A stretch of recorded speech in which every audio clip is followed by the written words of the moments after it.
Okay, hello everyone, welcome back to my channel.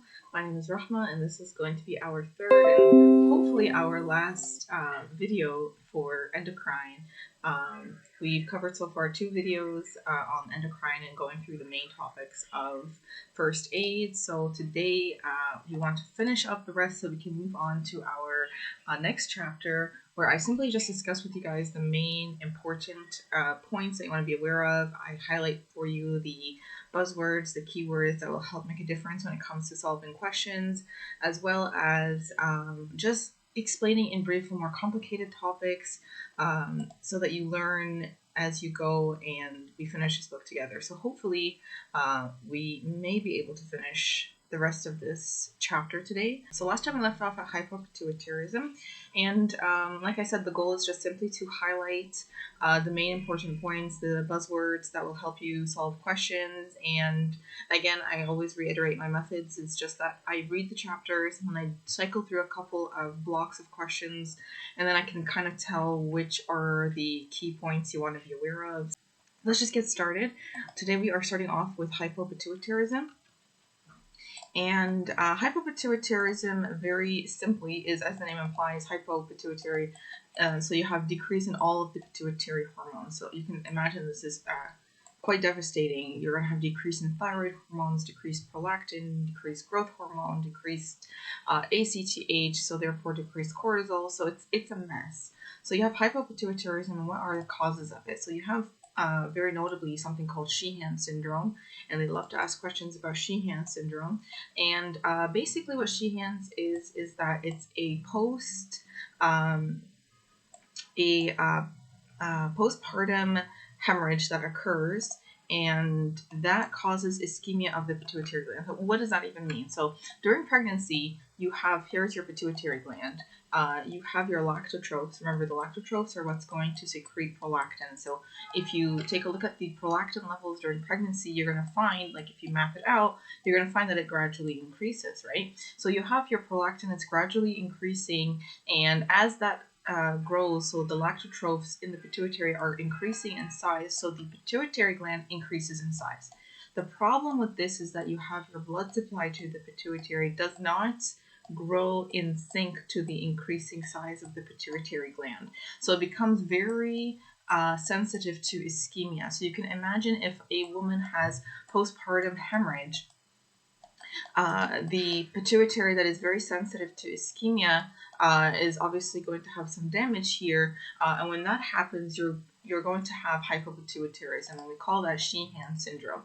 So it is an ischemic infarct of the pituitary following postpartum bleeding. So you have pregnancy-induced pituitary growth will cause increased susceptibility to hypoperfusion. It's because the blood supply doesn't grow in sync to the enlarged gland right now. So it's relatively at risk of ischemia if you have a case of postpartum bleeding and hypotension.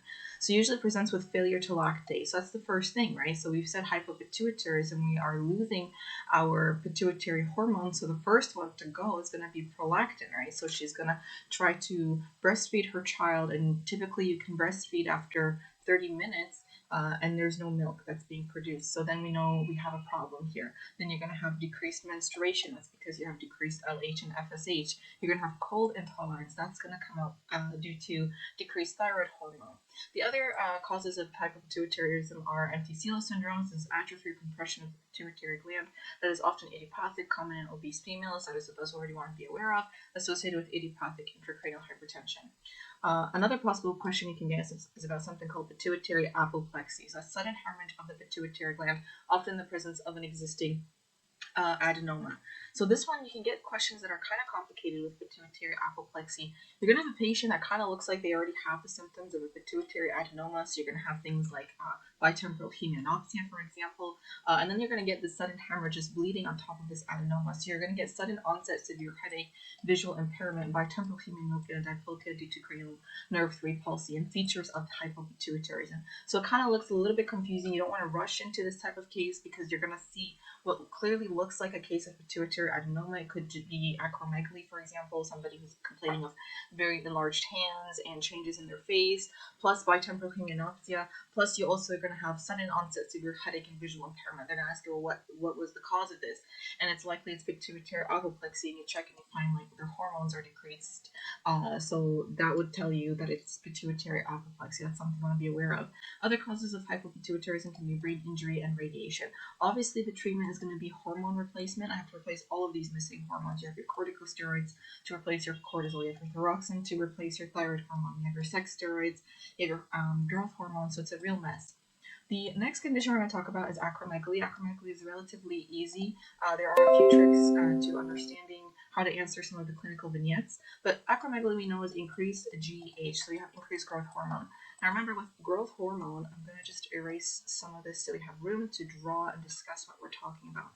So with growth hormone, what disease you get depends on when it increases. So if you have a child, and in this child they have suddenly increased growth hormone in a pathological way, then we have something. So imagine this is a bone and you have your epiphysis here. So in a child, the epiphysis is still there, so it hasn't closed off. So what ends up happening is that if growth hormone decides to increase in a child, right, then it's going to stimulate this, and the child is going to continue to grow linear. So when that happens, you get gigantism in a child. But in adults, right, this epiphyseal plate has already closed off, right? So there's nothing there for me to grow linear. So when growth hormone increases in an adult, the growth is not going to be linear anymore. It's going to go in this direction. So you're going to get an increase in width of the bone. So that explains to you basically the entire pathophysiology of it. So if I'm not growing in height, I'm growing in width, you can imagine your hand size is going to increase. You can imagine your face is going to get wider. You can imagine that your hat size is going to increase. So very typically, the buzzwords in your clinical vignette is a patient complaining that they keep changing the size of their hat, or they keep changing the size of their gloves. And the reason for that is because the growth of the bone is not linear. It's in the girth. It's going to be wider. So we have excess growth hormone in adults that's typically caused by, again, pituitary adenoma. Everything is going to be enlarged with acromegaly. So adults, acromegaly, okay?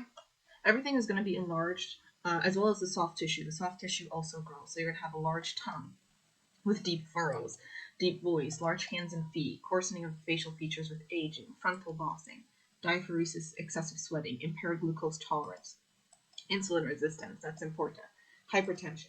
Sometimes you get this question: what are they at increased risk of? Increased colorectal polyps and cancer. What do we look for? We look for something called insulin-like growth factor 1, and we've already discussed this before in the previous videos. So why I don't look for just growth hormone?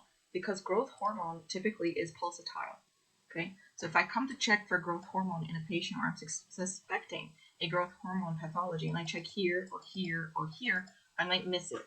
What I want is a molecule that's indirect, but is a reflection of the growth hormone that's increased, and that is insulin-like growth factor 1.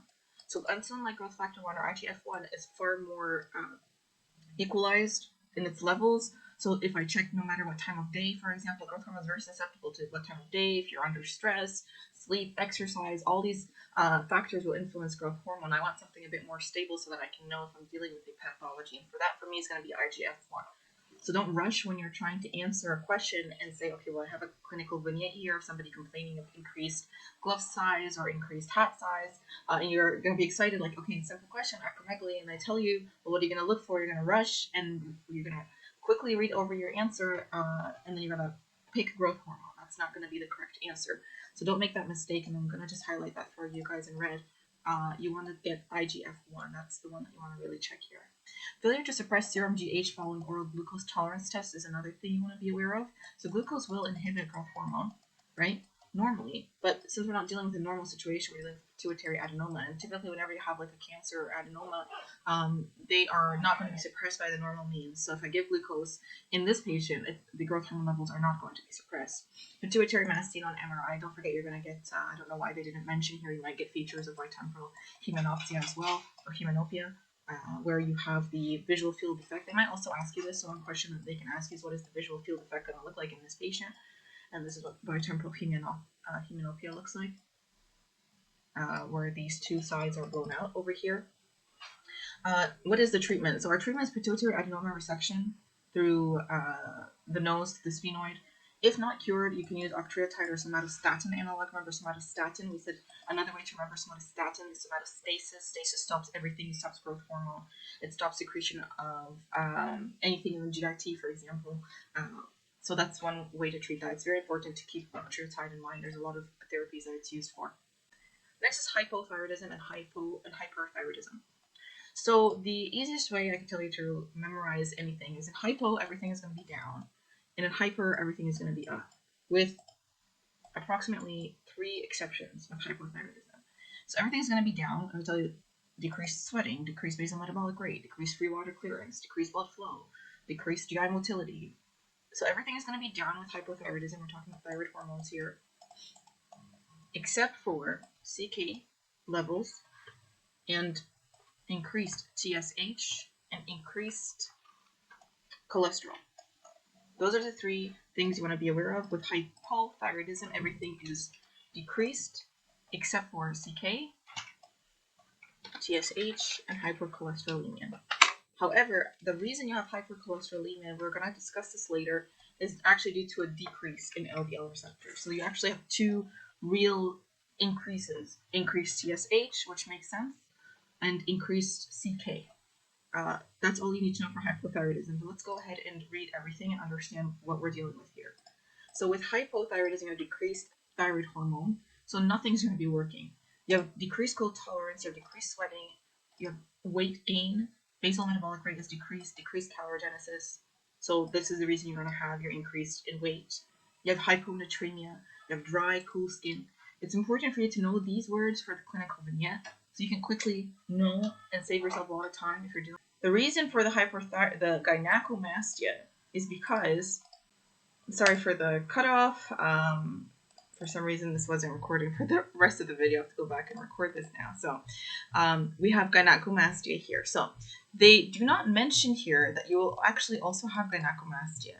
And because they don't, if you're going to memorize the book, you're going to have a hard time with this, because if I tell you what is the cause of gynecomastia and hypothyroidism, you're going to have a difficult time because you're not aware that that's happening here.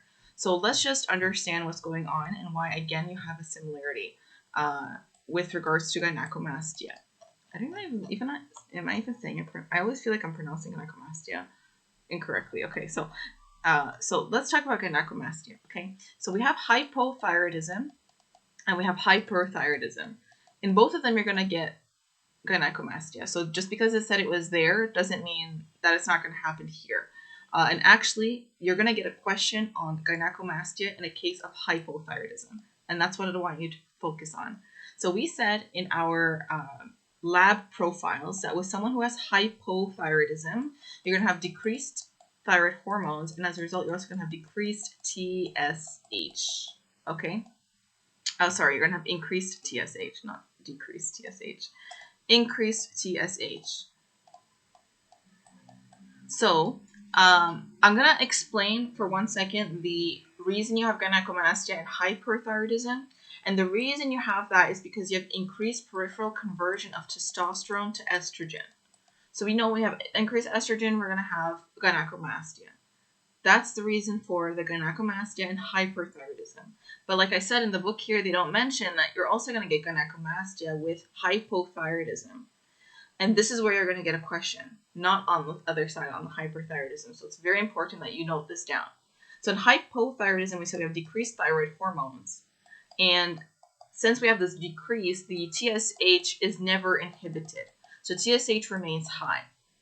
Now, remember what we said with pituitary gland. You have alpha subunits and you have beta subunits. And one of them is specific to the hormone and the other one is kind of general. The problem with that kind of general subunit is that it can actually trigger other hormones. So when you have this elevated TSH, it is very structurally similar to prolactin. So that elevated TSH is the reason you're going to have a gynecomastia, because of its similarity to prolactin. So very different theories here, very different pathophysiologies. Both of them are going to have gynecomastia. They do not mention it here, and when you get a question on gynecomastia, it's going to be on hypothyroidism because it's very important to know. Well, they're going to ask you, what is the pathology? What is the reason? Is it increased prolactin? No. Is it increased testosterone conversion to estrogen? No. The reason is you have this elevated TSH over here, and it's structurally similar to prolactin. For that reason, you get gynecomastia, which they do not mention here. So it's very important for you to add that on into your book. Neuropsychiatric symptoms, everything is going to be decreased with hypothyroidism. So you're going to have lethargy, you're going to have fatigue, weakness, depressed mood, decreased reflexes. That's like a good buzzword to keep in mind with your clinical vignette for hypothyroidism. On the other hand, you're going to have hyperactivity, restlessness, anxiety, unable to sleep, insomnia, fine tremors. That's how you know you're dealing with hyperthyroidism. Due to increased beta-adrenergic activity, they can ask you what is the pathophysiology of the fine tremors, and increased brisk reflexes. Cardiovascular, you're going to have bradycardia, dyspnea on exertion, decreased cardiac output. Most importantly is to understand the main effects in hyperthyroidism on cardiovascular. You're going to have tachycardia, palpitations, dyspnea, arrhythmias. Everything's going to be increased. You're going to have high blood pressure, increased heart rate, to the point you might get atrial fibrillation. And the key thing here for the questions is that you want to be aware of the causes of this, or what's causing all of this. And actually, it's a multitude of things. The thyroid hormone is going to increase the number of beta-adrenergic receptors. It's going to increase the sensitivity of beta-adrenergic receptors. On top of that, thyroid hormone is directly stimulating of the heart, as well as increased expression of cardiac sarcolemmal ATPase and decreased expression of phospholambin. All of these things go into increasing the contractility of the heart, increasing the heart rate. So it works by a huge variety of mechanisms. You need to know this, even if you're studying for your MBBS, the numerous ways that thyroid hormone works directly on the heart. So you have your labs we've already discussed. You're going to have increased TSH for hypothyroidism and decreased levels of hormone, T3, T4. You're also going to have hypercholesterolemia, which is the other example of when you have something increased, but the real reason for the hypercholesterolemia is because you have decreased LDL receptor expression.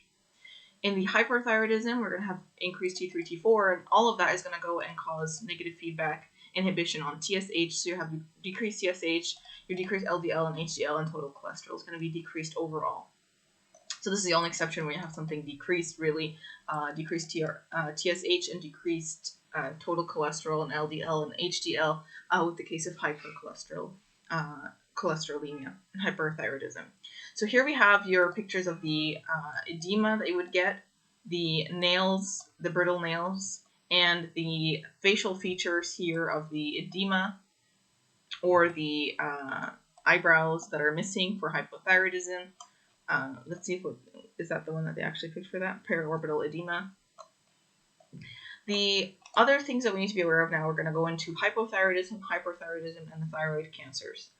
So let's try to get through this as fast as possible. So hypothyroidism, just look at the names of these things.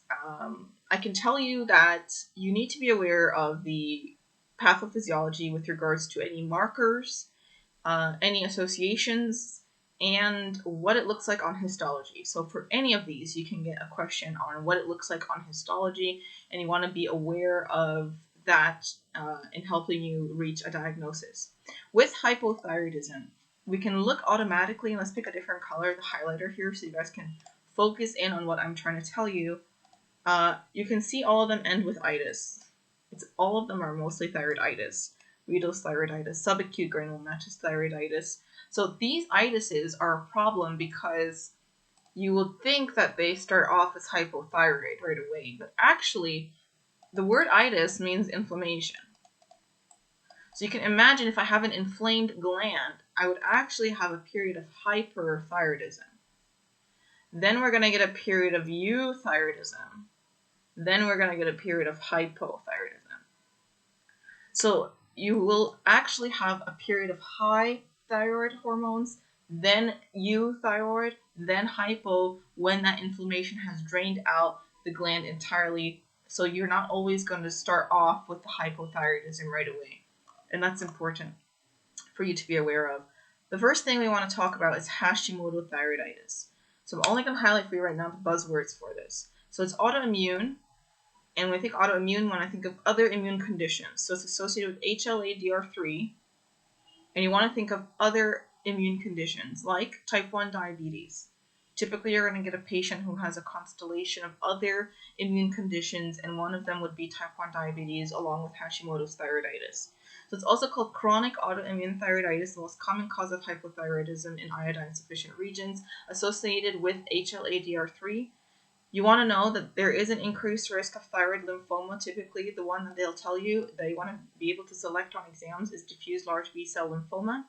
What are the findings? You're going to get an enlarged, non-tender thyroid. That's important because I need to differentiate it from decurvains or subacute granulomatous thyroiditis, which is similar, but you have a very painful thyroid. So whether or not there's pain or not can help you with your clinical vignette. So Hashimoto thyroiditis is no pain. But subacute granulomatous thyroiditis is pain. Another way to remind yourself is decurvain causes pain. So decurvain is associated with pain. That's how I remember it. So you have an enlarged, non-tender thyroid that may be preceded with a transient hyperthyroid state. So we already said that. We're talking about inflammation. You're going to inflame, you're going to irritate the gland. It's going to release whatever thyroid hormone it has inside of it. So you're going to have a period of hyperthyroidism. We call that hashitoxicosis due to follicular rupture and thyroid hormone release. The serology is very important. You're going to get asked questions on the serology. I'm going to highlight this for you in red. You're going to have increased antithyroid peroxidase or antimicrosomal or antithyroid globulin antibodies. There's no way around them. You have to memorize these antibodies as clues that you're dealing with Hashimoto's thyroiditis. What are you going to find on histology? Something called erythroid cells, lymphoid aggregates. Remember, we're dealing with an inflammation that is autoimmune. So we're dealing with lymphoid aggregates. Because you have lymphoid aggregates, you want to remember that you're going to have lymphoma as a risk. So these are buzzwords you want to connect together with aggregates and dermal nil centers. Another weird type of thyroiditis is postpartum thyroiditis. You might get a question on this. So sometimes after the postpartum period, after you've given birth, women might have a stage of hypothyroidism. So it's self-limited variant of Hashimoto thyroiditis. And the key thing is that it's less than a year after delivery. How would you get asked a question on postpartum thyroiditis? Remember, we just discussed something called Sheehan syndrome. And Sheehan is hypopituitarism. And one of the features of hypopituitarism is decreased thyroid hormone. So I want to know, am I dealing with decreased thyroid hormone because I have postpartum thyroiditis or decreased thyroid hormone because I'm dealing with Sheehan syndrome?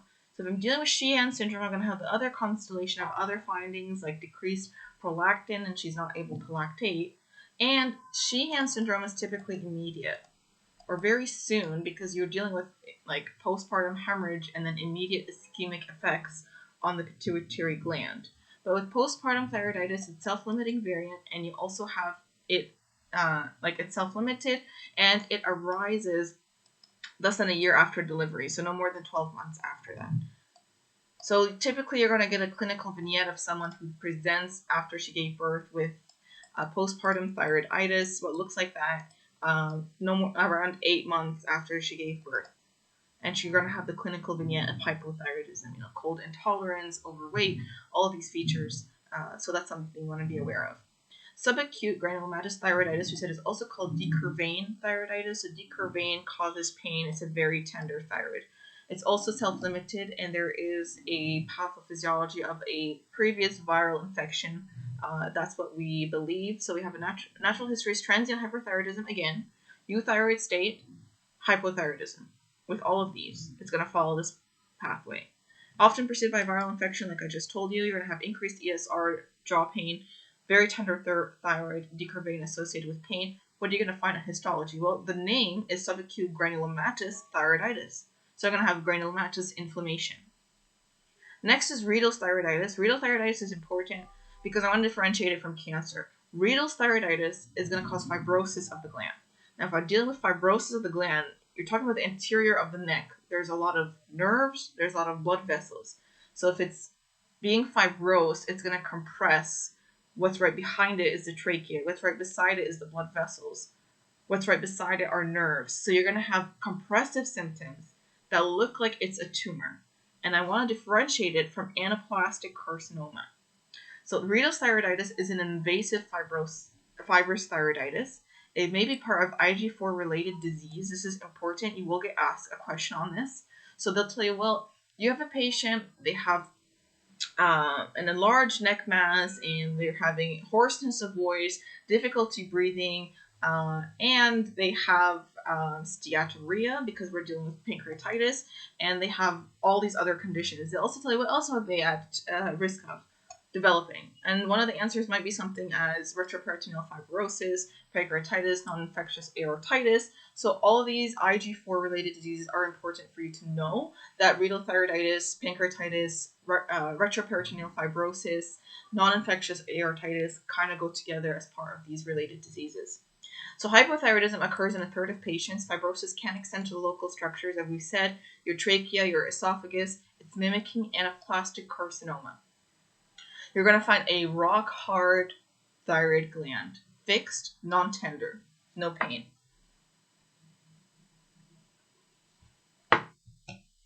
Histology, we're dealing with fibrosis. So we're going to find the thyroid gland is replaced by fibrous tissue. Congenital hypothyroidism is formerly called cretinism.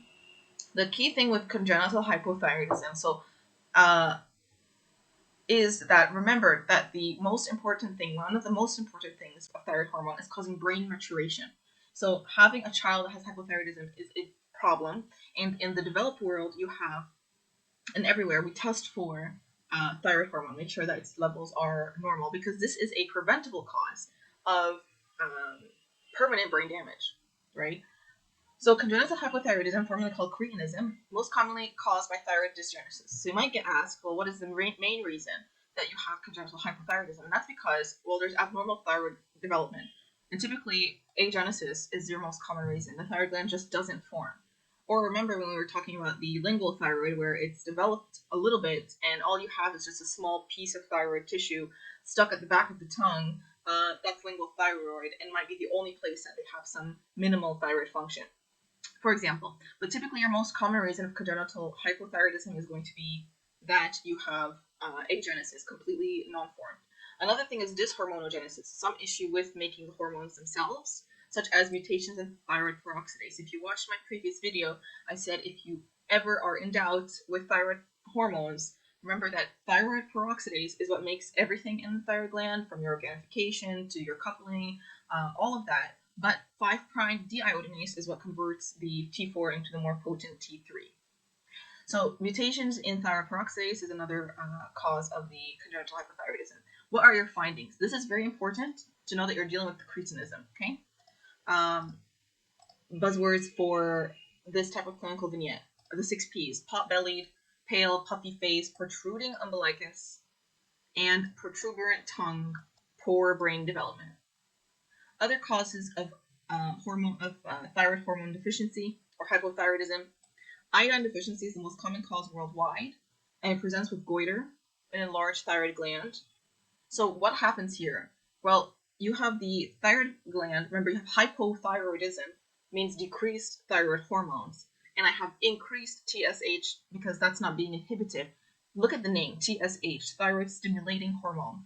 The thyroid gland is going to continue to be stimulated, but it's going to have these empty colloids that are not going to have the thyroid hormone. So it's going to keep on getting enlarged. That is a pathophysiology of the goiter. It's continuously stimulated, but has nothing to release, nothing to produce, because I don't have the iodine. So that's the pathophysiology of the goiter. Now, sometimes I have some iodine excess also can cause hypothyroidism. And basically, the thyroid will try to protect itself in the case of too much iodine. And we call this the Wolff-Chaikoff effect. So too much iodine will actually cause an inhibition of thyroid peroxidase enzyme to stop it from overwhelming itself or producing too much thyroid hormones. That's a Wolff-Chaikoff effect. Other drugs like amiodarone and lithium can cause hypothyroidism. It's important to keep in mind amiodarone because amiodarone can also cause hyperthyroidism, but for many different reasons. Non-thyroidal illness syndrome, this is called euthyroid sick syndrome. Typically, you're going to get a patient who has, for example, severe anorexia.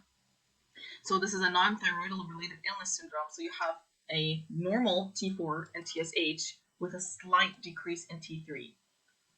That's how you know you're dealing with euthyroid sick syndrome. let me just go back and tell you what are the main histological features, because those are where the questions are going to come out from mostly, and that's what you really need to memorize here. Hashimoto thyroiditis, we said immune. So we're dealing with lymph cells, right? Lymphoid cells. So you're going to find Hürthle cells, lymphoid aggregates. Subacute granulomatous thyroiditis. We're talking about granulomas here. G. Renal thyroiditis. We said it's a hard gland. It's fibrosed. So we're going to find fibrosis. Keep that in mind when you're being asked about the histology. Let's take a look at A. So A is going to be your Hürthle cell. They might ask you, what is the cell that you're looking at? What is B over here? The germinal centers, okay. C, that's your granulomas. Granulomatous inflammation here for your subacute granulomatous. Pick a different color. So here's your Hashimoto, hash, and your granulomatous thyroiditis. What is D? Let's study this together. Fibrous tissue and inflammatory infiltrate, so that's your granulomatous. Here's your cretinism, before treatment and after treatment. So this is a child with the hypothyroidism, your puffy face, pot-bellied, protruding tongue. Here, protruding tongue. After treatment, it's very important to treat. I have something here. Thyroid hormone we need iodine with thyroid hormone replacement, and that can be very easily treated to prevent permanent brain damage. That's very important. And then you're going to have your goiter, which I explained to you why that happens. Your TSH, as the name implies, thyroid stimulating hormone, is going to continuously stimulate the gland. The gland doesn't have anything to produce, however, so it just keeps getting bigger and bigger. Now we have hyperthyroidism. The causes of hyperthyroidism, the main important thing you want to be aware of is Graves' disease. Remember, I said there are two specific features of Graves, the ophthalmopathy and the pre-tibial myxedema. Those are the specific findings of Graves. Graves' disease is the most common cause of hyperthyroidism. You have thyroid-stimulating immunoglobulins, which are believed to be the pathophysiology of it. Can cause transient neonatal hypothyroidism. That's important. You might get a patient, she's pregnant, she has Graves' disease. They'll tell you what you're going to expect in the lab profiles of the child. Well, you're going to have hyperthyroidism. Type 2 hypersensitivity is the basis of this reaction. Stimulates the TSH receptors on the thyroid gland itself, so you're going to get your hyperthyroidism, your diffuse goiter. Remember, TSH, diffuse goiter. Hyperthyroidism, because of Graves, they have the hormone to produce. Dermal fibroblasts are going to be activated. They're going to cause the pretibial myxedema. Orbital fibroblasts are going to cause the Graves orbitopathy. So the eye symptoms, we can briefly go over that. Let me just erase this here. The eye symptoms of the Graves, to understand what's going on and why I said that it might actually get worse when you try to treat it. So with the Graves ophthalmopathy, there's a lot of things that are going on. So we have edema that we're dealing with around the eye. So you have all we know is that we have an immune. Keep it simple. We have an immune pathology here, right? So you have immune cells that are slowly going to creep into here and cause edema and irritate the muscle insertions as well, right? So we're going to have those features of the exophthalmos, the eye protruding. And I can see it. Typically, you can even look over the patients, like while you're looking over their head while they're sitting down, you can see the exophthalmos in that direction, or you can see the exophthalmos as from the side. So the reason for all this is an immune effect. Now, I want you to consider this hypothetical. If I want to treat Graves by removing the thyroid gland or ablating it, and I'm ablating a pathology that has an immune basis to it.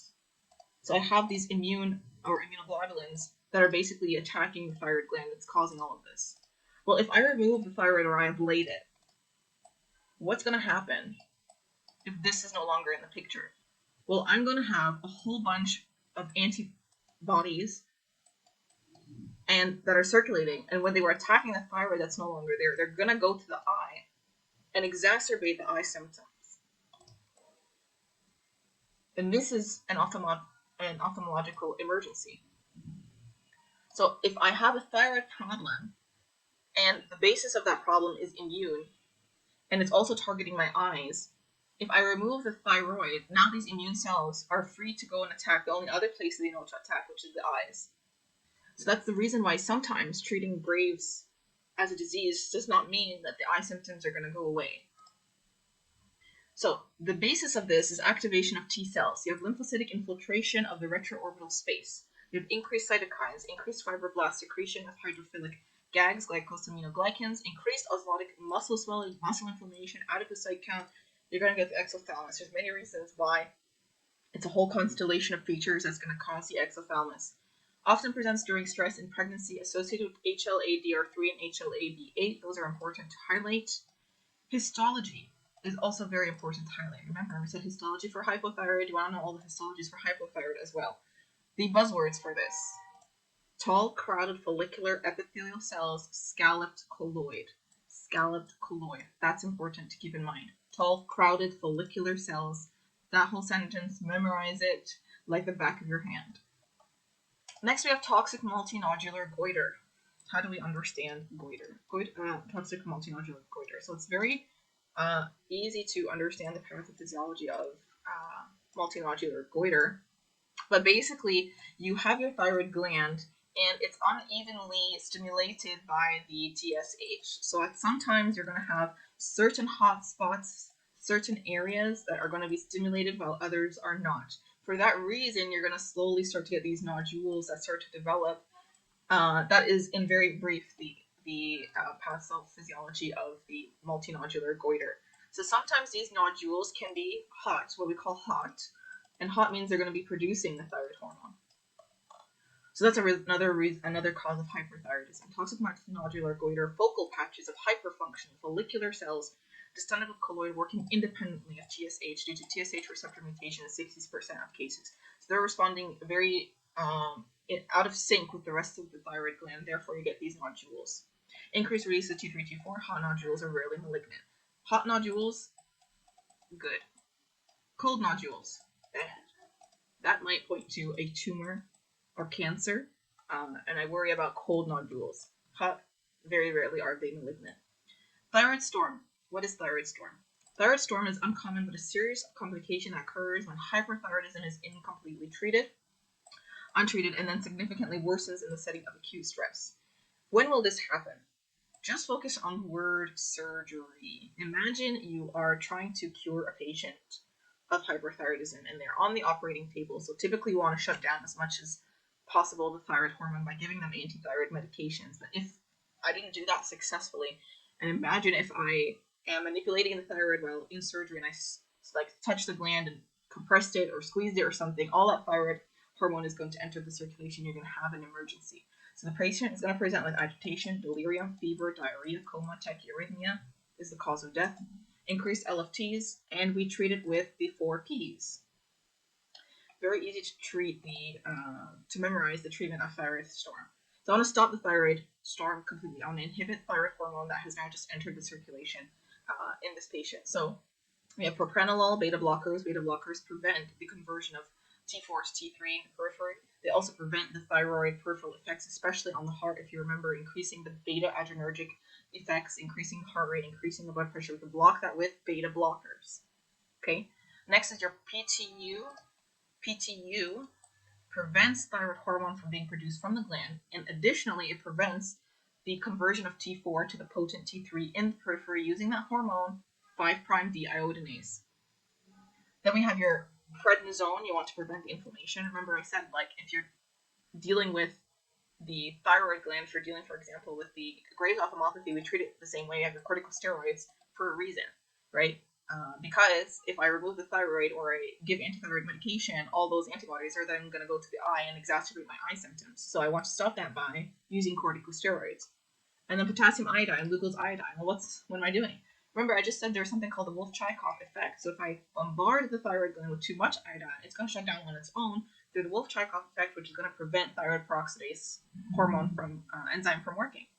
So TPO, remember we said it's what causes everything: organification, coupling, organification, and I forgot the third thing that they do. But we're going to shut down the thyroid gland by bombarding it with iodine. So give glucose iodine.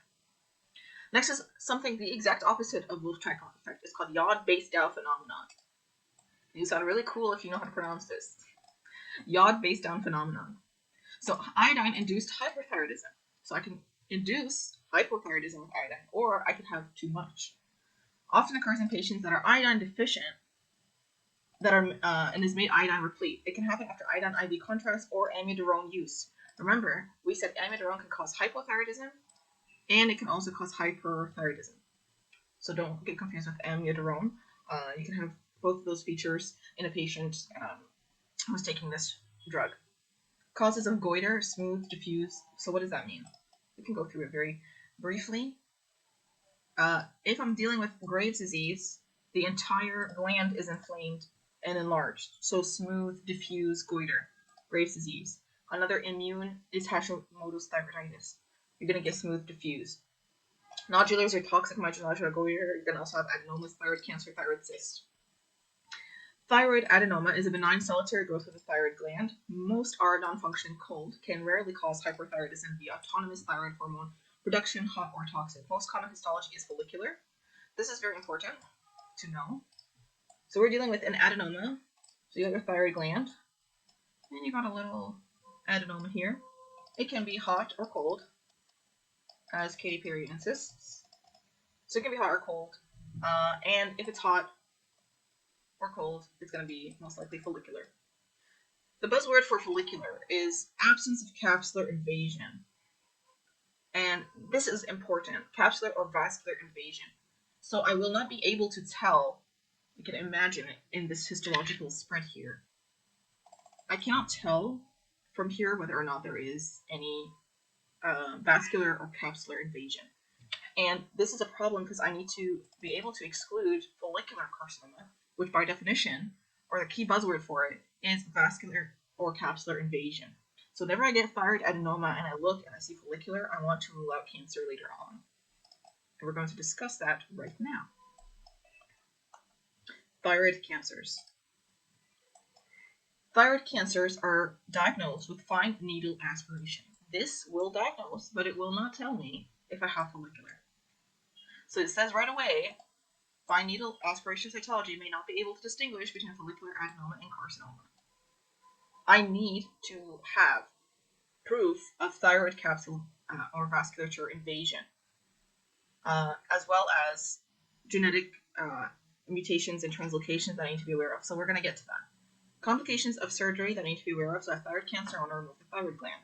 If I remove the thyroid gland, do not forget that we have these lovely 4 little glands called the parathyroids embedded right within the thyroid gland. If any of you have attended ENT surgery, you cannot eyeball the parathyroids. You can't see them. They're there, but you can't distinguish them from the rest of the gland. So if I remove the gland and I take with it the parathyroid glands, which are my main glands for the homeostasis of calcium, I have a huge problem because now my patient is going to be hypocalcemic.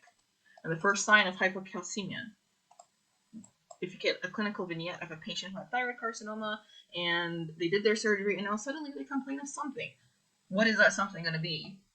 Perioral numbness. You're going to get numbness around their mouth and fingers. You know, you're dealing with tetany. This is a huge problem.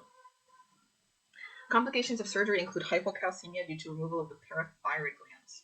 You can also deal with the anterior neck. You have a very compressed area with lots of nerves and lots of blood vessels. You can get transection of the recurrent laryngeal nerve during ligation of the inferior thyroid artery, leading to dysphagia and dysphonia, an injury to the external branch of the superior laryngeal nerve, during ligation of the superior thyroid vascular pedicle, and then you're going to get loss of tenor, usually noticeable in professional voice users.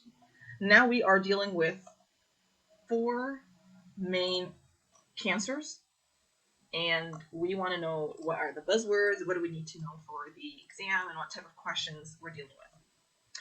We're going to start with papillary carcinoma. Papillary carcinoma is the most common. The buzzwords you want to know for it are orphan Annie eyes, Samoma bodies, and the mutations that it's associated with. There is no way out of, like, if there is a high yield page in Endocrine, it would be the page for thyroid cancer, because the number of questions you can get from any of these is astronomical. And you can save yourself a lot of stress by knowing thyroid cancer really well. So buzzwords are orphan Annie eyes. You see these eyes that are hollow. I think there is an actual picture for it online. Orphan Annie cartoon. So it's named after a cartoon character, just the way the eyes are drawn. So those are your orphan anti-eyes, you have your Samoma bodies, and you have your nuclear grooves. These are the specific findings of papillary carcinoma. What is it associated with? What type of mutations? You have your RET mutations, PTC or rearrangements, and BRAF, as well as childhood radiation. Papillary carcinoma is most prevalent, probable lymph nodes, good prognosis. So, papillary carcinoma goes to the lymph nodes. Follicular, we said there is vascular invasion, so you're going to have hematogenous spread as more common. Follicular also has good prognosis, but I do need to prove that there's thyroid capsular and vascular invasion, unlike follicular adenoma. This one is associated with RAS mutation, PAX8PPAR gamma translocations. Fine needle aspiration may not be able to distinguish between them. Medullary carcinoma is from the parafollicular C cells, producing calcitonin, sheets of polygonal cells and amyloid stroma, important, stains with Congo red, MEN2A and MEN2B. Medullary carcinoma is one of the high yield things you want to be aware of. There are so many questions you can get asked about this. So let's review medullary again together. Medullary carcinoma comes from the parafollicular C cells of the thyroid gland. They produce calcitonin. What's important about this? Calcitonin they can use as a marker for medullary carcinoma. You have your sheets of polygonal cells in the amyloid stroma, buzzword, for medullary carcinoma. Stains with Congo red and associated with MEN2A, MEN2B, RET mutations. Important. This is almost 100% penetrance with the MEN2A, MEN2B, to the point when we talk about penetrance in biochemistry or genetics, we mean how often is, or what is the percentage that just because I have, it's not always a rule that I have the genotype means I'm going to get the phenotype. Just because I have the genetics for something doesn't mean I'm going to get that disease or that condition or that phenotype. But there are some conditions where if you have the gene, you're going to get that condition. So I call that penetrance. And for the MEN2A, MEN2B RET mutation, it's almost 100% for medullary carcinoma. So if a man comes to your office and he has his father or an uncle who died of thyroid carcinoma or something, he's aware, it might be preferable to say we're going to do prophylactic thyroidectomy because 100% you're going to get this. The same occurs with certain types of breast cancers where the penetrance is 100%. You'll see, I think most famously was Angelina Jolie, who I believe had a double mastectomy because she had the genes for it, and the gene for it was 100% penetrance. So that's how, that's like a quick tidbit for you from biochemistry and genetics. I believe there was one more thing for medullary carcinoma, if I remember it. I'm going to put it back in the comments. There's something here that they forgot to mention with medullary. Undifferentiated anaplastic carcinoma. Anaplastic is the worst. So all these are like good, okay, sure, we can do prophylactic here. Undifferentiated, that's the bad one. Very poor prognosis. And remember, it looks like Riedel's thyroiditis. Remember that fibrosis that is invasive. It's going to reach into the trachea, into the esophagus, into the nerves, into the blood vessels. So Riedel's and anaplastic look the same, but when you take a sample, for example, and you look and you find, oh, there's a TP53 mutation, that's not Riedel's. Then you know you're dealing with anaplastic. Older patient, poor prognosis, presents as a rapidly enlarging neck mass. Rapid is another differentiator from Riedel's thyroiditis. Compressive symptoms, very poor prognosis associated with TP53. I just want to go over with you guys again just to cement the information about the histology and the types of mutations, because there, like I've said, is astronomical number of questions you can get from just knowing what you're looking for or what mutation. So let's write it out together. Papillary carcinoma, we said orphan anti-eyes, we said Samoma bodies and nuclear grooves. We're dealing with RET mutation, PTC, and BRAF. Follicular carcinoma, we're dealing with a RAS mutation, or PAX8, or PPAR gamma. Remember that you need to prove thyroid capsule and vasculature invasion. Medullary carcinoma, we said RET mutation, MEN2B, MEN2A. MEN2A. Undifferentiated carcinoma is TP53. Next is parathyroid diseases. So, again, parathyroid is kind of overwhelming, but for me, it's Actually, one of my favorites to understand what's going on. Remember, your parathyroid hormone is involved with your calcium homeostasis. So everything it does goes into increasing calcium in the blood and trashing parathyroid, trashing your phosphate. So we call it phosphate trashing hormone. So phosphate is going to decrease, calcium is going to increase. How it does that? Just think about it. Well, in the intestine, it's going to cause increased reabsorption of calcium. In the bones, it's going to cause increased osteoclasts to break down the bones to increase the calcium. In the kidneys, it's going to increase the resorption of calcium, cause excretion of phosphate, increase vitamin D by increasing 1-alpha hydroxylase. All of these things are going to go into elevating my calcium, decreasing my phosphate. Now, I have some conditions like hypoparathyroidism. Let's talk about this. Hypoparathyroidism due to injury of the parathyroid glands. Remember, we said quite simply removing the thyroid gland, and you forgot to leave some of the thyroid tissue, the parathyroid tissue. I discussed it before in the previous video, but I'll say it again because I prefer, I kind of like surgery, so I'm going to just elaborate on this. So you have your thyroid gland and you have your parathyroids here, here, and here. And we said you can't eyeball them. You can't really see them that well. I think like they kind of just look like a little bit lighter, but it's very difficult to tell. But when you really treat cancer in thyroid glands, you actually leave a little bit of the tissue along with what you suspect is the parathyroid, because dealing with calcium homeostasis is very difficult. And if you take out the 4 glands and you leave the patient with tetany, that's also difficult to manage and deal with. So what happens is, remember this little tidbit from surgery, is we remove the gland, and what I do is remove the parathyroids, and I leave behind, I'm not exactly sure of the number of grams, if it's 4 or 8 or something like that. You leave some grams of the tissue behind with what you suspect to be the parathyroid. Now, an interesting question that might, just in general, for your general knowledge, is, well, what happens to this leftover piece? So you'll see the surgeon will take that leftover piece and they'll chop it up, kind of just mince it, and they will stick it somewhere. So one question you want to think about, well, where would I put this mushed up parathyroid gland? Because, I want to leave the patient with something and it has the ability to grow in vasculature and stick to an area very nicely.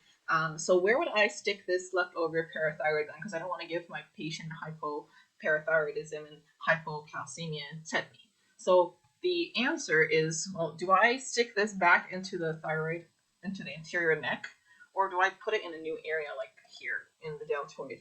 So think about what would happen if I put this back into the neck and there's some remnants of thyroid tissue. So if I'm dealing with cancer, there's a chance that that piece that I left might have some remnants of tumor cells in it.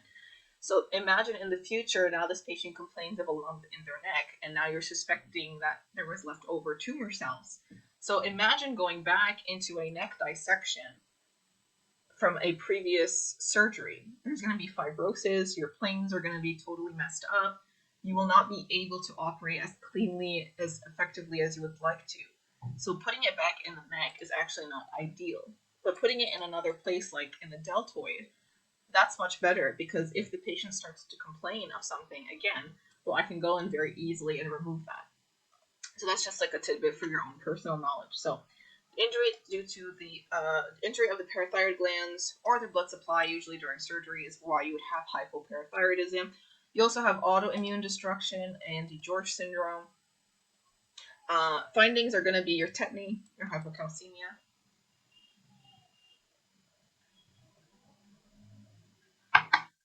hyperphosphatemia. Remember, parathyroid hormone, phosphate trashing. If I can't trash my phosphate, phosphate's going to be elevated. You're going to have hyperphosphatemia. How do I know I'm dealing with tetany? Well, there's 2 signs. You have travestic sign and trousseau sign. Travestic is tapping the facial nerve causes the cheeks to contract. So tap the cheek, travestic sign. Trousseau sign is when you put the occlusion of the brachial artery using a blood pressure cuff, the carpal spasm, in your hands. So you have pseudo-hypoparathyroidism type 1A and pseudo-hypoparathyroidism. How do I explain this to you guys? Very simply. So both are autosomal dominant. One is maternally transmitted, one is paternally transmitted. This one is due to a GNAS gene mutation. So basically, you're going to have what it says here, inactivation of adenylate cyclase when PTH binds to its receptor. So you're going to have an end organ resistance to PTH. So let's try to understand what that means. That means I actually have high PTH, but no response to PTH. So end organ resistance means my PTH is being secreted fine, so it's elevated, but no response. So my calcium remains low, and my PTH remains high. So if we look at the labs without looking, we can interpret what that means. End organ resistance. PTH is going to be high, calcium is going to be low, phosphate is going to be high. Physical findings are important because this can be the only clue to knowing you're dealing with hypoparathyroidism. Albright hereditary osteodystrophy, you have shortened fourth and fifth digits. Here you can see the pinky and the ring finger are shortened. Short stature, round face, developmental delay. Pseudo hypoparathyroidism, autosomal dominant. This one is paternally transmitted. The only way for me to kind of remember that is paternally it has the two P's. So pseudo hypoparathyroidism. This one was just pseudo hypoparathyroidism type 1A. Imprinted also gene mutation, but without end organ resistance or to PTH due to normal maternal allele maintaining the renal responsiveness to PTH. So in that case, I have everything is going to be normal. Physical findings are also going to be Albright osteodystrophy. To understand your lab values with hypocalcemia, do not overwhelm yourself. Just think it through. Okay, let's start off by talking about vitamin D deficiency. So if I have vitamin D deficiency, it makes sense that I have decreased calcium, correct? Okay, now decreased calcium is my number one trigger for PTH. So PTH is going to be elevated. If PTH is elevated, I'm going to trash my phosphate. Phosphate is going to be low. Make sense? Hypoparathyroidism. Hypoparathyroidism means decreased PTH. Decreased PTH means I'm not trashing my phosphate. Phosphate's going to be high, and calcium's going to be low. Secondary hyperparathyroidism. Let's not get overwhelmed here. Secondary hyperparathyroidism means my parathyroid should be high, correct? However, I'm not going to be responding to it. So I have decreased calcium, and phosphate is going to be high. Oops. Why is this happening? Because I'm dealing with chronic kidney disease. Parathyroid is going to be high. The kidney cannot respond to the effects of parathyroid on the kidney. It's not working. So your calcium is going to be low, and your phosphate is going to be high. I'm not able to trash the phosphate. Let me just erase this here. Pseudo-hypoparathyroidism. We said we have increased parathyroid and no response. So it looks identical to secondary hyperparathyroidism. Let's talk about hyperparathyroidism. Hyperparathyroidism, as the name implies, I don't know why this is glitching, is increased PTH. Let me just zoom in and see why this is glitching. Okay, increased PTH. Let's just think about what that means. Increased PTH. Actually, I think I have a draw feature here. Okay, good.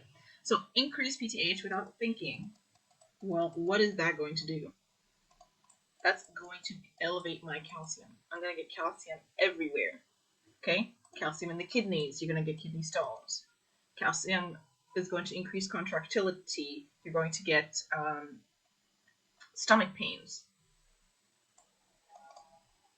Psychiatric overtones. So we have a cute little mnemonic or just buzzword that really helps you with hyperparathyroidism. Personally, for me, I find that I always forget the clinical vignette for this, even though it's very easy to remember, but it kind of just evades you when you're doing the questions for it. So I can't stress this enough to really pay attention to your clinical vignette if you think you're dealing with hyperparathyroidism, because it's so subtle. They'll just tell you something like, oh, a person has some depression and back pain. What does he have? And I'm supposed to assume that that's hyperparathyroidism. So it's definitely an easy way to memorize it: stones, thrones, groans, and psychiatric overtones.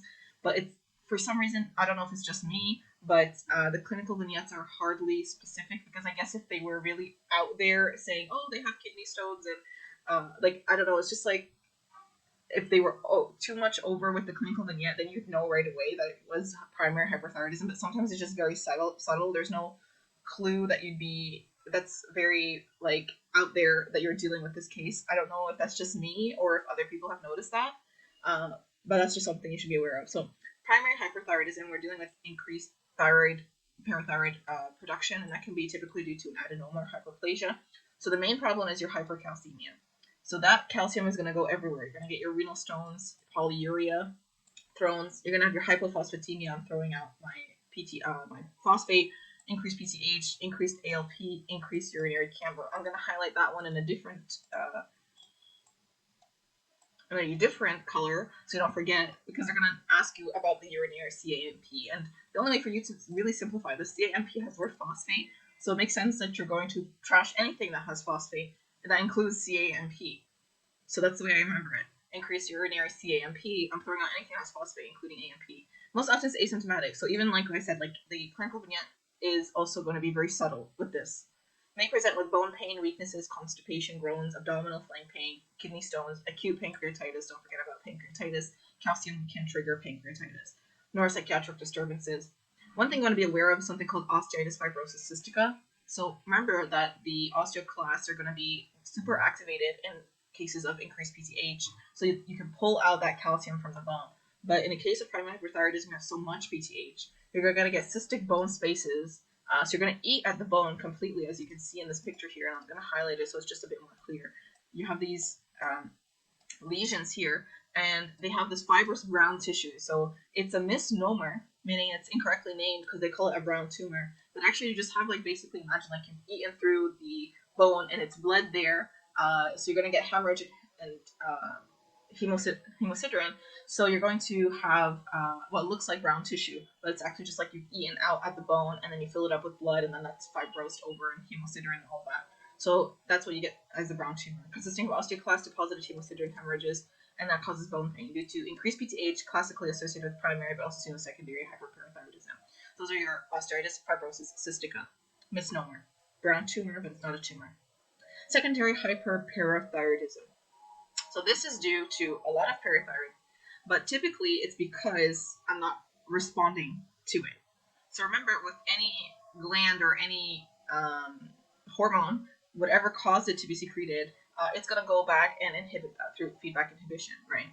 However, if you have something like kidney disease, where the parathyroid is being produced and it's waiting for calcium to be increased, but you have kidney disease, you're not going to have that response, so then PTH continues to be high, so we call that secondary, and hypoparathyroidism. So secondary hyperplasia due to decreased calcium absorption or increased phosphate, most often in chronic kidney disease. That causes hypovitaminosis D, hypocalcemia, hyperphosphatemia.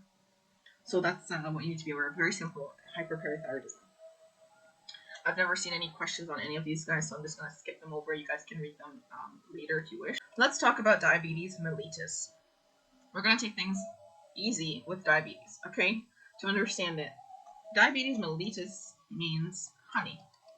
Remember, mellitus, like miel in French, means honey. So the urine has glucose. We're dealing with a pathology of increased glucose. I want to simplify it for you so that you understand the pathophysiology of everything that's happening here. Now, when we talk about, I don't have room to draw anything here. Where's my eraser? Okay. I just want to explain it in a way that's super simple and not complicate things, because things can get complicated enough on this exam. So you have glucose, right?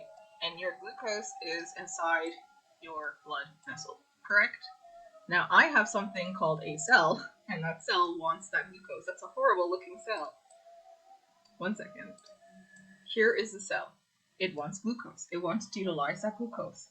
So I need to be able to take this glucose that is in the blood and make it enter the cell so that the cell can use it. Now the way I do this typically is with a channel, and this channel, or GLUT receptor, the presence of it may depending on the cell, depends on insulin. Okay? So I need insulin to pull glucose from the blood into the cell. That is the basics of glucose and understanding the pathology of it in the most simplest terms possible. So if I'm talking about something called diabetes, I said it like the meme, diabetes, what is going on? Well, diabetes is a problem where I have an end problem with insulin, whether it's type 1 or type 2. Type 1, I have total deficiency. Type 2, I have decreased or insulin resistance. Okay, whatever the cause is, there's something wrong with insulin in either of the two pathologies. Okay? So what ends up happening is glucose is not able to go from here to here, and it remains in the blood. Now that's a huge problem for me because glucose is not as friendly as you think. It's a very toxic compound, and it can undergo something called non-enzymatic glycation, and it can attach itself to RBCs, it can attach itself to basement membranes, it can attach itself to blood vessels, and it messes everything up. That is the basic pathology of glucose. So ideally, I don't want glucose anywhere in my body except within the cells. So I don't want it really in my blood vessels. I want to keep it in the proper homeostasis that we need. I don't want too much. And I want it where it needs to go, where it needs to be utilized, where it needs to be broken down to ATP and energy or stored as glycogen. I need to use it or pack it away. I don't need it stuck forever here. So that's the problem that I'm dealing with diabetes, regardless of the type. Now, if I am not able to get that glucose from here to here or utilize it, I have a huge problem. Like I said, within the blood, it's going to attach itself to the RBCs, attach itself to the basement membranes, attach itself to the microvessels, the macrovessels, and cause problems. But the cells themselves get deprived of a very important energy source. So I'm not able to utilize the glucose, right? It's not in here. I'm not able to utilize it. So what do I do as a cell? Well, now I need to look for other sources of energy. Let me break down my fats. Let me break down my proteins. Let me produce ketones as a result.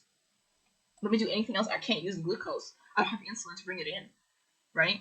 And remember, the massive, massive cells in your body, like adipocytes and muscle cells, they use insulin-dependent glucose transporters.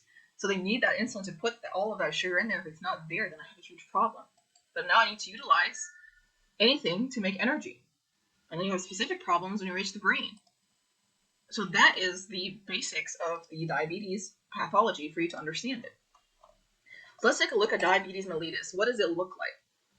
Polydipsia, polyuria, polyphagia, weight loss. What does that mean? Well, your polydipsia and polyuria go together because glucose has a notorious feature. It is a huge molecule that is able to pull water with it. So wherever glucose goes, water goes. So if I've reached my threshold of reabsorbing glucose in the kidney, but I have too much because I have diabetes, now that glucose is going to enter the urine. And when it does, it's going to pull water with it. So effectively, I am dehydrated. So I have to cover that by drinking water. So I'm peeing a lot and drinking a lot. So that's your polyuria and your polydipsia. Polyphagia and your weight loss, I've explained it. Why are you getting your weight loss? Your cells are not able to utilize glucose. They need to look for other sources. We're going to break down fats. We're going to break down proteins. DKA type 1 and hyperosmolar hyperglycemic state type 2. Those are the acute manifestations. We will discuss that. Rarely can be caused by unopposed secretion of GH and epinephrine. Important to know that GH and epinephrine. To know those two. Also seen in patients on glucocorticoid therapy, steroid diabetes. The chronic complications. I've actually just explained it to you. Non-enzymatic glycation. So it's going to erase this. It's going to attach itself to the small blood vessels, partially called non-enzymatic glycation. You can get asked the question, what is the name of the process, non-enzymatic glycation? In the small vessels, you're going to get diffuse thickening of the basement membrane. Basement membrane should bring up huge alarms to two areas in the body, the eyes and specifically the kidneys. So you're going to get retinopathy, exudates, microaneurysm, vessel proliferation, glaucoma. Well, let's take a look at the eye and understand what that means and why any of that is happening. If you have the glycation, enzymatic glycation of the small vessels, the area is going to become ischemic. And when that happens in the eyes, you're going to get an increase in something called the GEF, vascular endothelial growth factor.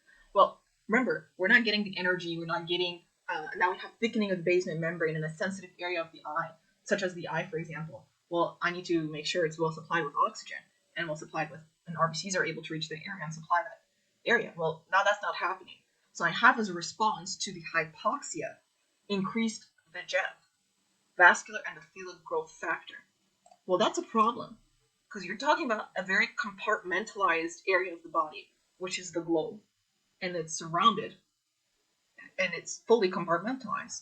So what do we have here if we have the GEF in this tiny area? Well, you're going to have blood vessels that are going to keep on growing here and here. So I have two issues already, if you're able to figure this out. I have here a retina, right? Well, if the blood vessels are going to keep on growing, they're going to start to push the retina and cause retinal detachment.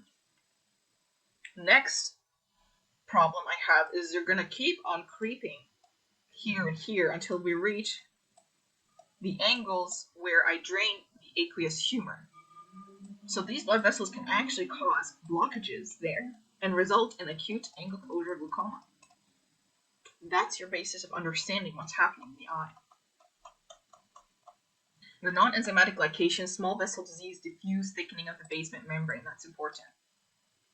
Retinopathy, exudates, microaneurysm, vessel proliferation, glaucoma. We've just discussed. Nephropathy. You want to know the type of nephropathy, nodular glomerulosclerosis.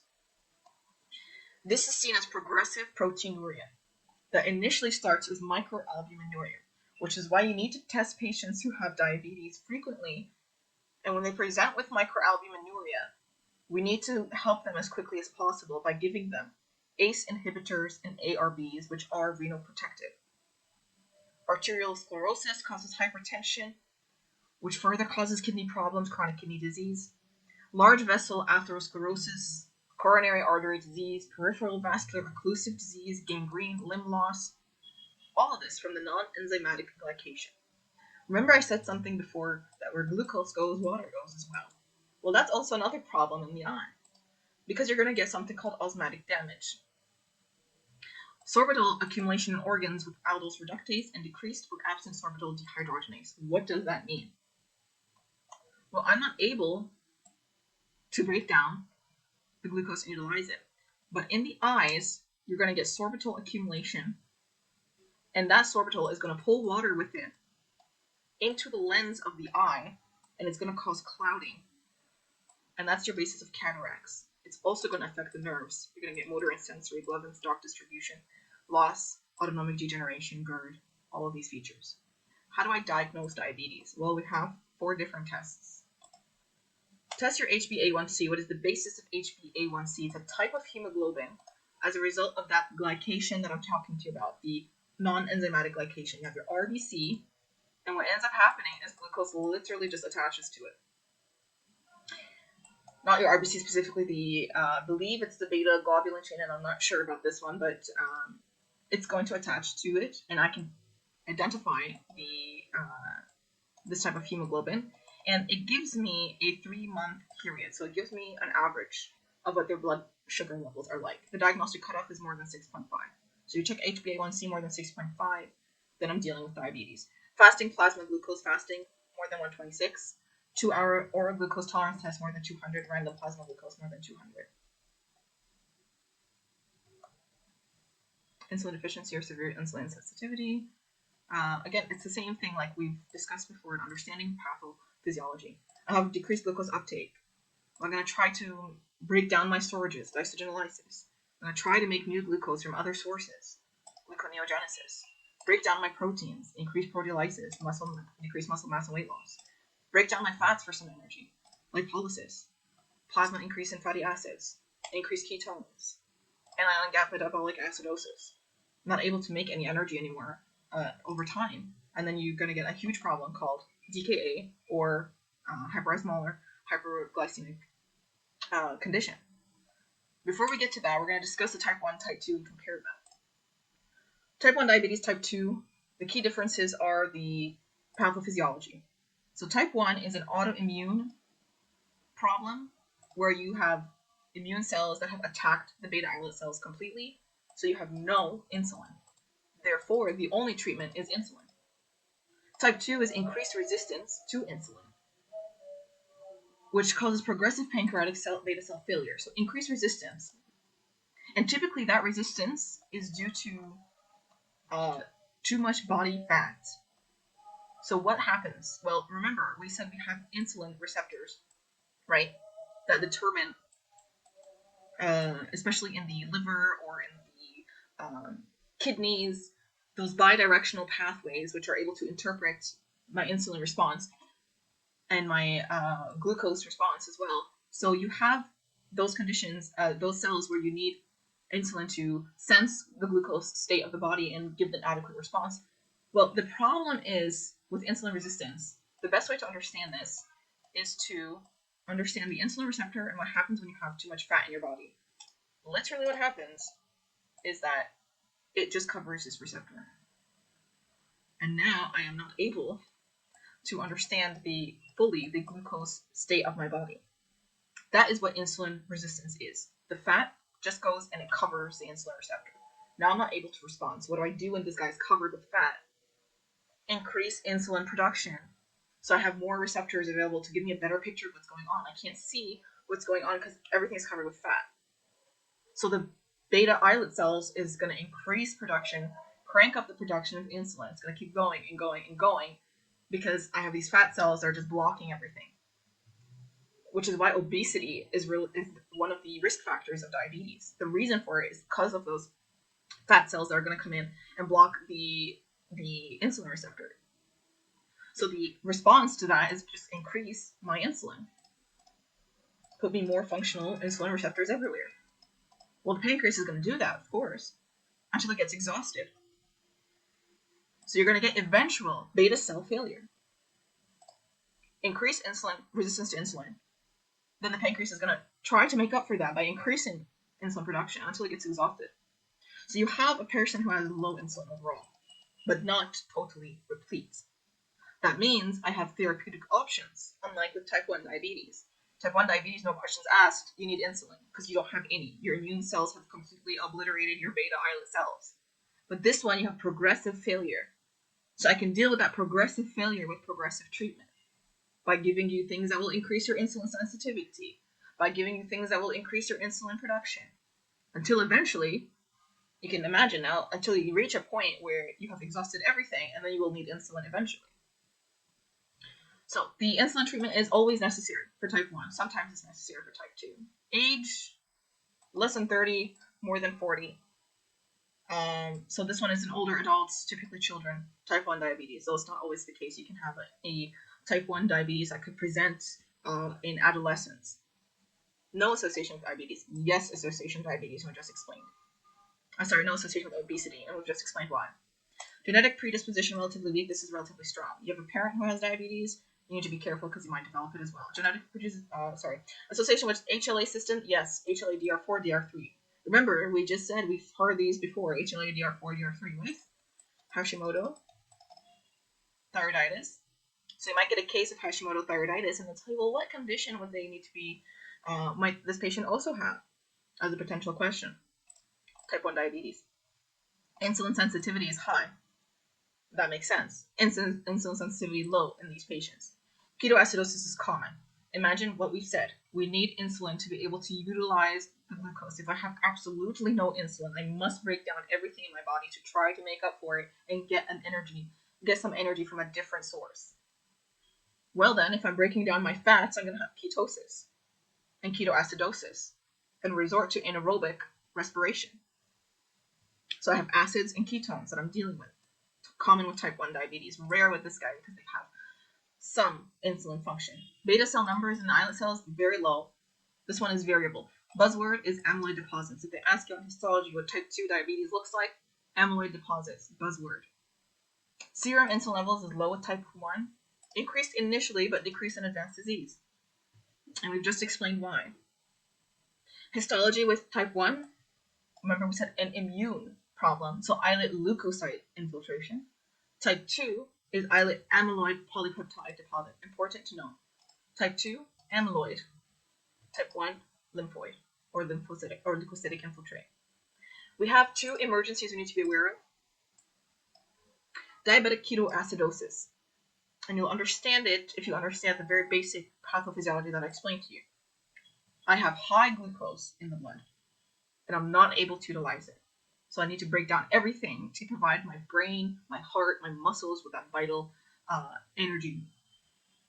So insulin noncompliance is one of the causes. So if I have a patient who has type 1 diabetes and they're not compliant to their insulin, so their blood glucose levels is soaring high, that's one of the causes. Or increased requirements due to stress, infection. So you're going to get excess lipolysis, you're going to get increased ketones. Increased free fatty acids, so you're going to get those increased ketones. Important to understand this, beta-hydroxybutyrate more than acetoacetate. Why did they write this here and they didn't explain what's going on? Well, these are 2 ketones that you get, more so beta-hydroxybutyrate. The significance of knowing this is that the tests that we have for urinary ketones is for acetoacetate.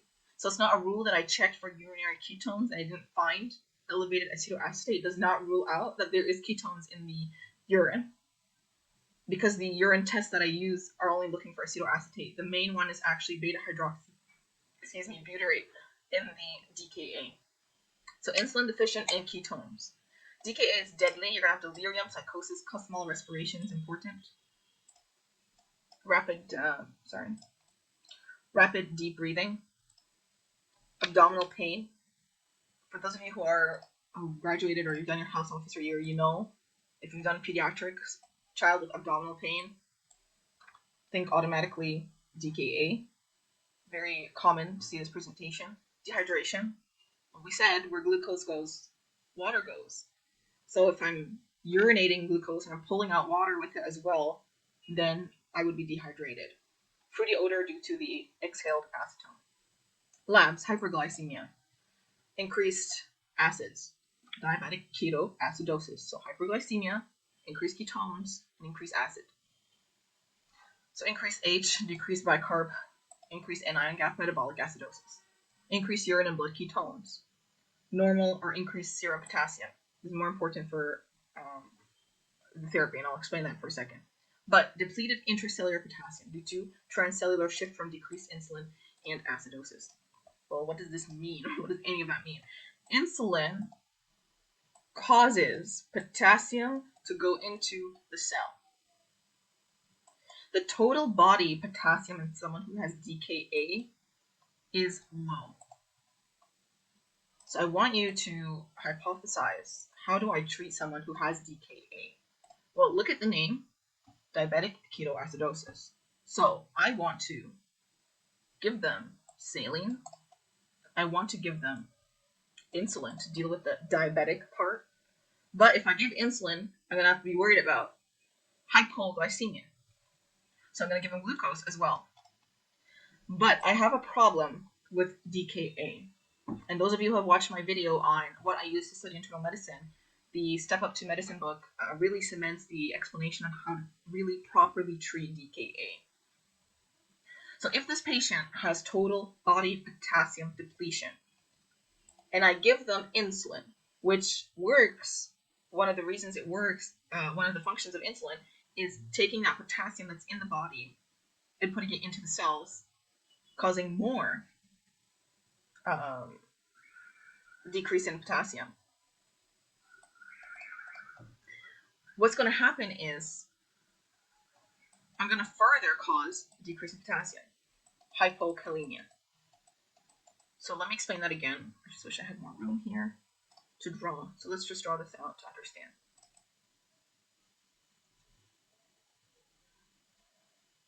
Okay. I already have a state of low potassium, hypokalemia, in someone who has DKA. Insulin also decreases potassium by increasing it going into the cells. So I have hypokalemia. In someone who already has hypokalemia with a glucose pathology that I'm going to use insulin to treat. So I have to worry about actually checking the potassium levels in someone that I'm treating DKA. So to put it plainly, DKA I'm going to give, to deal with the dehydration, I'm going to give them fluids. Then I'm going to give them insulin, but I want you to consider checking first potassium. We know that this patient is going to have total body loss of potassium, but I don't want to trigger an arrhythmia or a cardiac problem with the hypokalemia. So it wouldn't hurt to just check the potassium levels. If the potassium is on the low side, treat the potassium, the hypokalemia first before giving the insulin. Then give your insulin, then give your glucose so that you don't get hypoglycemia. If you find that the potassium is within range, you found that your potassium is within your range, give your insulin, give your glucose after, monitor potassium. Make sure it doesn't drop. So that is how you trigger diabetic ketoacidosis. One of the complications you can get asked about is the mucormycosis. Cardiac arrhythmias complication. Where did that cardiac arrhythmia come from? Because you gave them insulin without checking the hypokalemia. Treatment: IV fluids, IV insulin, potassium to replete the intercellular stores, glucose to prevent the hypoglycemia from the insulin therapy. Hyperosmolar hyperglycemic state. We said DKA is type 1 diabetes. Hyperosmolar hyperglycemic state is going to be type 2. Now, we said type 2 typically has some reserve of insulin, not total loss.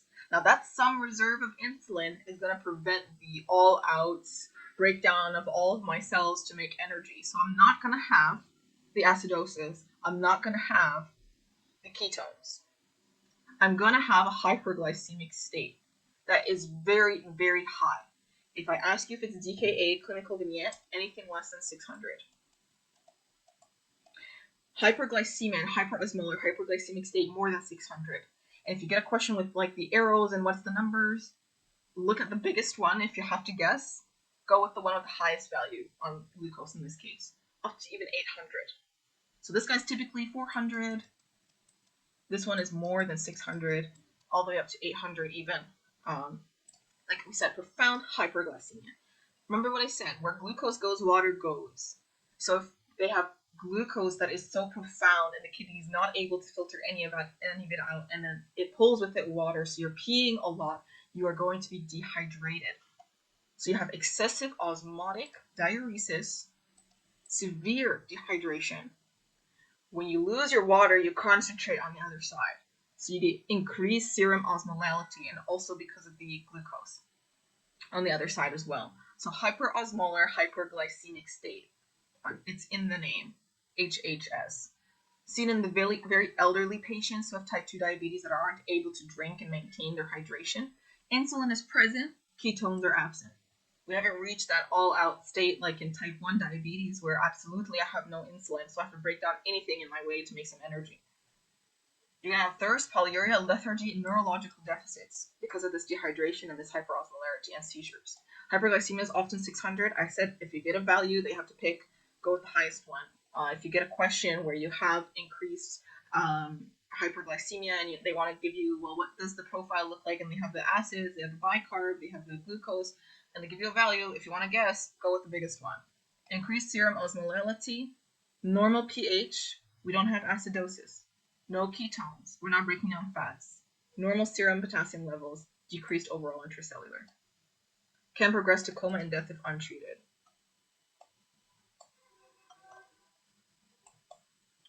Hypoglycemia in diabetes. How would I develop hypoglycemia in diabetes? So diabetes is hyperglycemia. How do I develop hypoglycemia in diabetes? Well, simply if I'm giving insulin, if a patient is on insulin, like someone who has type 1 diabetes, and they take too much, or if type 2 diabetes and I give them insulin secretagogues like sulfonylureas. In the setting of high-dose treatment, inadequate food intake, or exercise. you have something called neuroglycopenic symptoms. So you have altered mental status, seizures, death due to insufficient glucose to the CNS, diaphoresis, tachycardia, tremor, anxiety, hunger.